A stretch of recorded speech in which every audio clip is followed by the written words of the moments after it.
l'association et par moi-même. Alors, j'ai énormément d'appels pour ça et je le précise à chaque fois parce que je pense qu'il faut à chaque fois le repréciser. Il y a des gens qui m'envoient des mails, il y en a d'autres qui m'appellent, qui souhaitent prendre un rendez-vous en vidéo, en visio, etc. En fait, c'est pas comme ça que je pratique ces rendez-vous. C'est un rendez-vous qui est assez court, hein, 20 minutes. Donc, c'est vraiment pour que vous puissiez me dire ce qui vous dérange, ce qui vous gêne, quelle est votre souffrance principale dans ce parcours et qu'on puisse ensemble déblayer un petit peu le terrain et que je puisse vous conseiller sur ce que vous pouvez faire pour vous, seul ou en étant accompagné par quelqu'un. C'est vraiment pour poser les choses au niveau psychologique, émotionnel, pratique.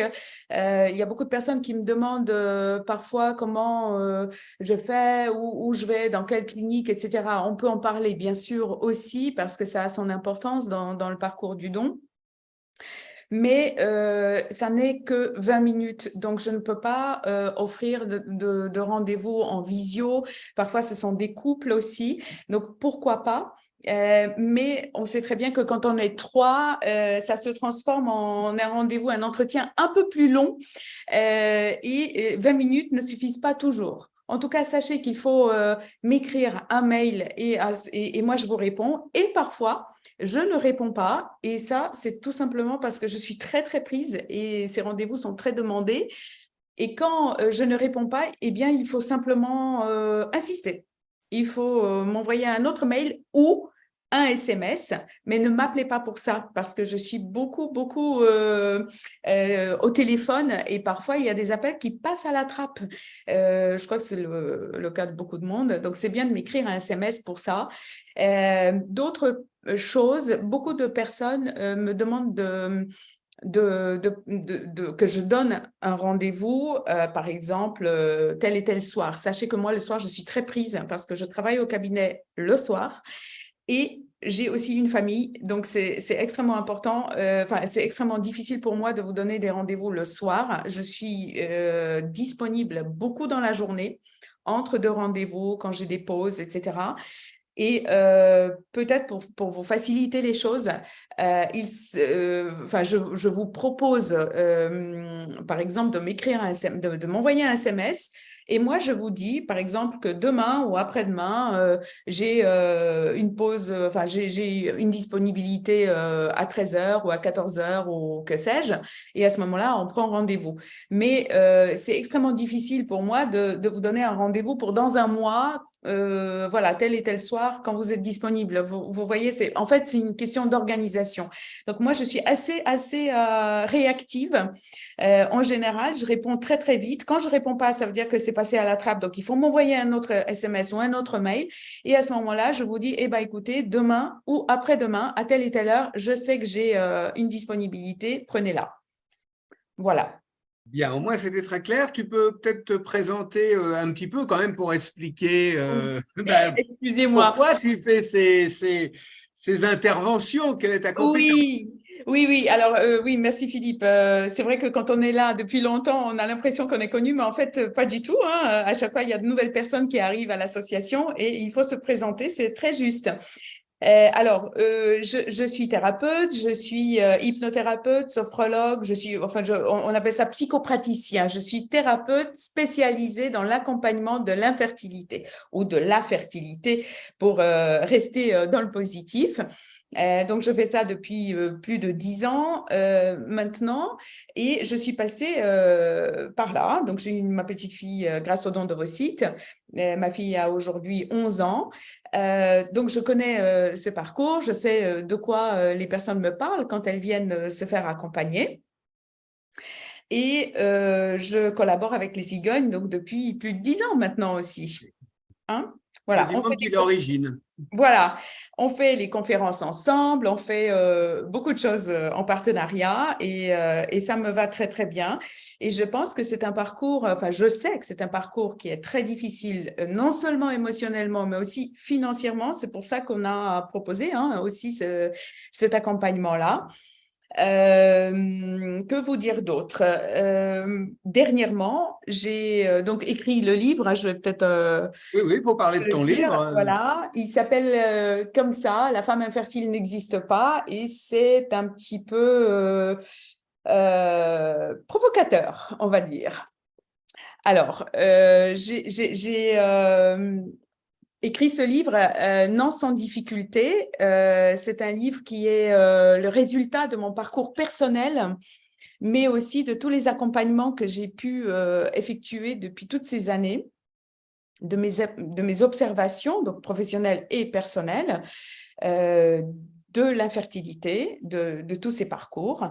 J'ai au départ voulu écrire pour moi, je l'ai remis dans le tiroir plusieurs fois pendant des années, et au total, j'ai dû écrire 15 jours par an pendant 5 ans. Et en fait, je me suis dit qu'en fait, l'infertilité le mot infertile était utilisé à tort et à travers maintenant par beaucoup de gens, et il concerne toutes les femmes qui n'arrivent pas à enfanter de manière naturelle. Et dans ce panier, on met aujourd'hui les SOPK, les femmes qui ont de l'endométriose, les femmes qui souffrent physiquement, et qui ont une infertilité avérée, médicalement constatée, mais aussi les femmes qui font des enfants simplement un peu plus tard, c'est-à-dire à partir de 40 ans.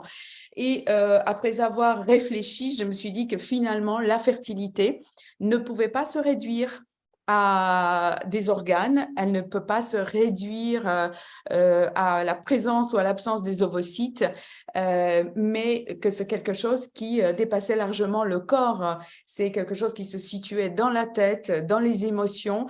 C'est tout ce que j'appelle l'énergie de la conception. Et justement, je suis contente que la dame du deuxième avis ait parlé de leur essai avec les psychiatres, parce que mon livre parle justement de cela, c'est-à-dire des causes inconscientes de l'infertilité. Alors, mis à part, bien sûr, toutes les infertilités biologiquement, médicalement constatées, il y a les insuffisances ovariennes, il y a les infertilités inexpliquées, et toutes ces infertilités-là ont des causes qui ne sont pas toujours connues, qui ne sont pas toujours conscientes. Il y a la pression sociétale, il y a le stress, il y a toutes ces femmes dont je fais partie qui se sentent obligées de courir à gauche et à droite pour gagner leur vie, pour assurer leur carrière, pour faire des enfants à tel et tel moment.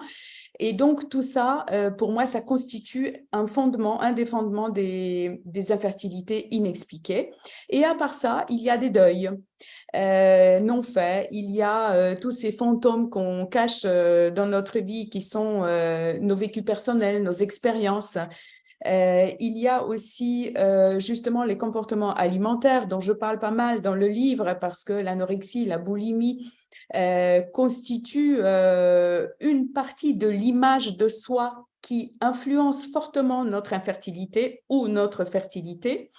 Justement, il y a tout type de violence aussi qui conditionne la manière dont nous allons mettre au monde nos enfants ou pas.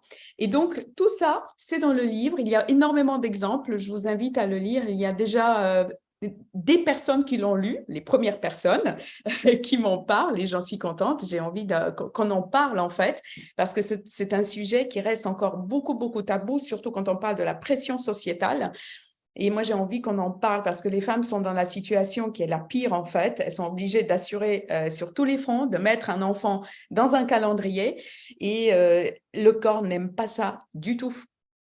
De toute façon, on fera un webinaire spécial concernant ton livre. Déjà, tu nous dis pas où est-ce qu'on peut l'acheter dans toutes les Alors, on peut librairies? l'acheter. Alors, parce que moi, je ne suis pas une bonne vendeuse, Philippe. C'est pour ça. Donc, tu m'as dit de parler du livre. Je parle.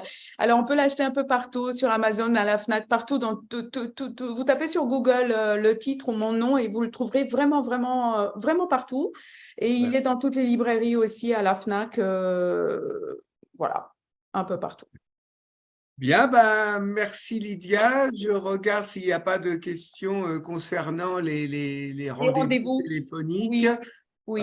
Sur le reste, ben, on fera une émission spéciale sur le livre, et puis pour le reste, ils peuvent te contacter directement. Vous trouvez les coordonnées de Lydia, bien sûr, sur notre site internet.